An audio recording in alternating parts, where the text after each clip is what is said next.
Hi everyone. I'm going to be answering a question, actually two questions from Genki091. I might have butchered that. Hopefully you know who you are and you'll get the answer to your question that you were looking for. In any case, the question for today is I have a stupid question / needed advice, and I just want to tell you it's not a stupid question at all. It's actually a very good one.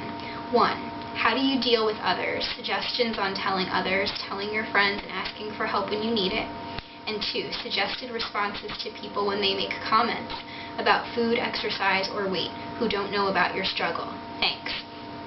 Excellent questions, honestly, because I actually wrote something a while ago called the 3 H's that deals with the whole second question you asked, and it's something that lots of people wonder about, even people without eating disorders, because frankly diet and weight and food talk can be pretty exhausting after a while, and lots of women deal with that. In any case, first things first, the first question, how do you deal with others? Suggestions on telling others, telling your friends, and asking for help when you need it. First thing you have to do is think of your eating disorder as just as any problem that somebody might have, because even if you have friends that don't have an eating disorder, they all have some kind of problem or will have some kind of issue at some point in their life where they're going to want friendship and support as well.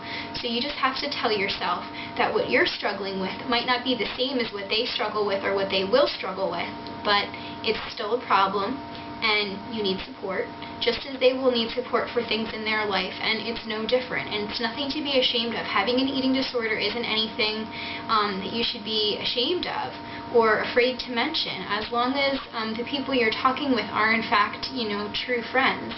So just keep that in mind. Everybody has some kind of secret or, shameful business or issue or problem, or any sort of little or big thing that they're longing to tell a friend, longing to get support for. So that's pretty much my answer to that.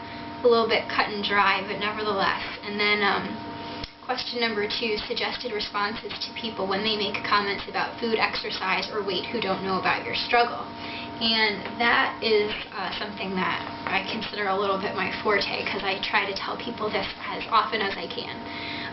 I call it the 3 H's. I'm going to be reading a lot just because I don't want to forget anything, but basically it's this: the problem. How to deal with people who talk constantly about weight, weight loss, and or dieting. What this problem can be: triggering, sad, annoying, unhelpful, angering, any or all of the above.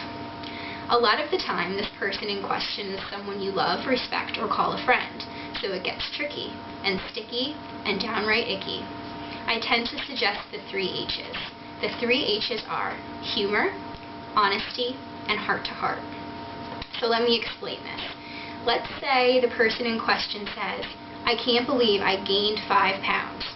You could laugh and say, "You probably just need to go to the bathroom," and soften the situation with a little humor, making light of it and therefore letting the person know it's okay, but at the same time not getting into it with them if it would make you uncomfortable or be triggering. Let's say the person in question says, "I am so fat." You could respond with, "Of course you're not fat. You're beautiful just the way you are. That's one of the reasons I love you." It's honesty. And people sometimes shrink away from it because it feels so serious and so open. And because people without eating disorders don't always put it out there like that. But if you do care about the person saying this, then combat her negative comment with something real. Another example is this. Let's say the person in question says, "I need to go on a diet."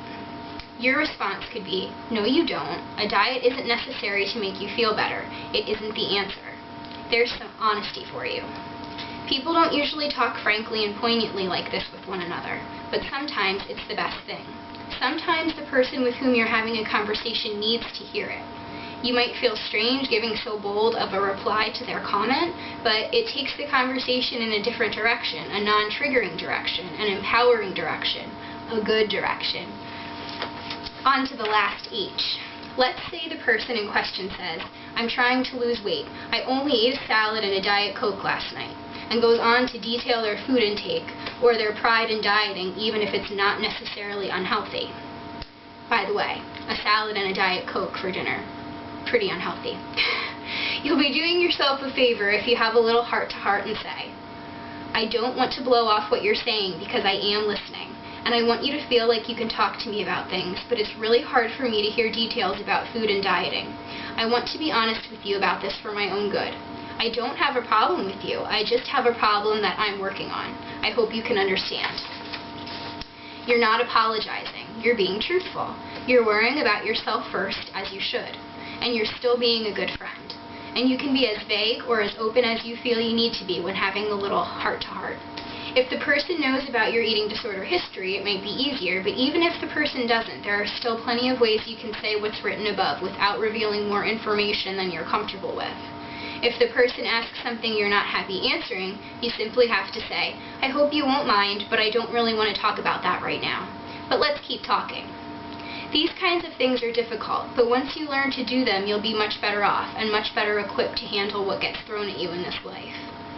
So, again, the 3 H's are humor, honesty, and heart-to-heart, and they are all really, really, really good to use in these situations, and you can use one of the 3 depending on who you're with or what the statement is that was said. And after all, using the 3 H's is better than just sitting or standing there quietly, listening to comments like these, feeling triggered and trapped. Am I right?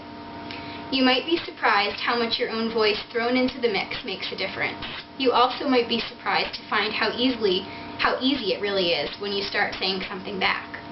These weight loss, dieting conversations happen far more often than you might like, so learning how to handle them is a definite must. And I truly believe this, and believe me, I would not suggest anything that I haven't tried myself or use on a daily basis. So hopefully that was helpful, and I'm going to actually post the link to the 3 H's where I have everything written out for you if you're interested in that. So I hope you guys have a great week, a great Wednesday, Thursday, Friday, and weekend. And, feel free to ask any sorts of questions you have regarding that or regarding anything else, because I'd be happy to answer them, and I love getting comments from everyone. Thanks, guys.